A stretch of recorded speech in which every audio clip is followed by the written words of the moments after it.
Hello everyone สบายดีเนาะทุกคนวันนี้สิมาแกะกล่องอีกแล้วสิมาแกะหูฟังอีกแล้ววันนี้หูฟังอันที่สองจะไม่ได้เป็นของตัวเองเนาะสิมาแกะซื่อๆแกะให้เบิ่งซื่อๆวัน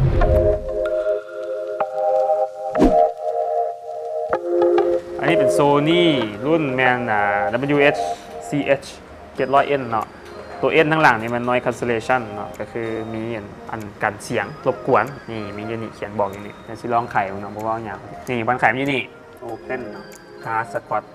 คายางปากแตกใช่ลงกินปุ๊บกินเครื่องไม้มันเป็นยังไงล่ะซากใจบ่กล้องดำกระเป๋าเก็บใครในมันนี่แวบโอ้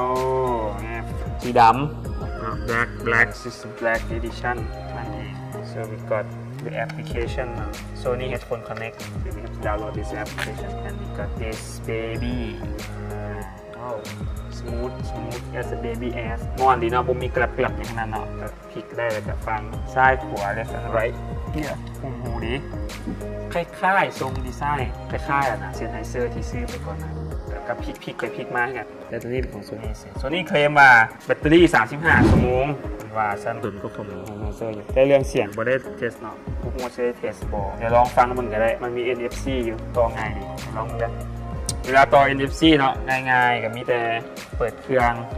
กดปุ่มเปิดอยู่นี่มันมีUSB เป็นไมโคร USB ธรรมดาแล้วก็มีสายทั่วไปเนาะมี noise cancellation มีปุ่ม volume เปิดพอยเนาะแล้วก็มีกด next กด shoot นี่เป็นสวิตช์นี่ขัดดีง่ายดีเปิดแล้วเราลองแพ้แบบ NFC ไป NFC ต้องเปิด NFC ก่อนวิธีกดแพ้กันเอามาแพ้กันแบบนี้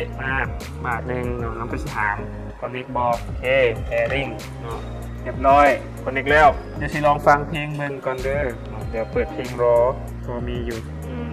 มีทิ้งทางละกันเสียงหัวกับสมควรเลยเนาะเสียงออกมานะลีกซาวนะ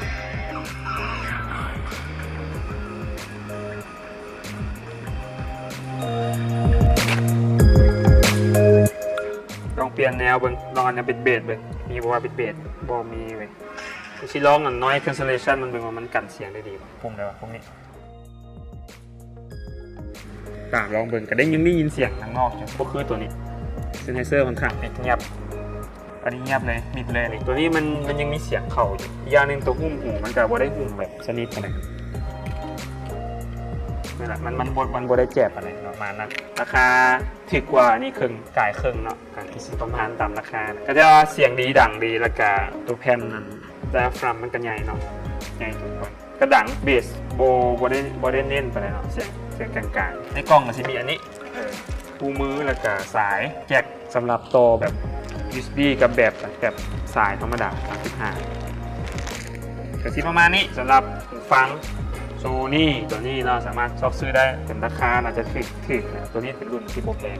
3,000 หรือ 4,000 รุ่นราคาแล้วเหลือ 4,600 บาทสามารถชอบซื้อได้ตามเดินนี้แต่วิดีโอนี้ก็ชีจบ Sony ตัวนี้ไปก่อนเนาะขอบใจที่เบิ่งทำไม่อย่างจากถามก็ถามได้จะชีลองเทสเบิ่งก่อนจะชีมาเล่าสู่ฟังคันมีเวลาคอมเมนต์ได้เนาะบ๊ายบาย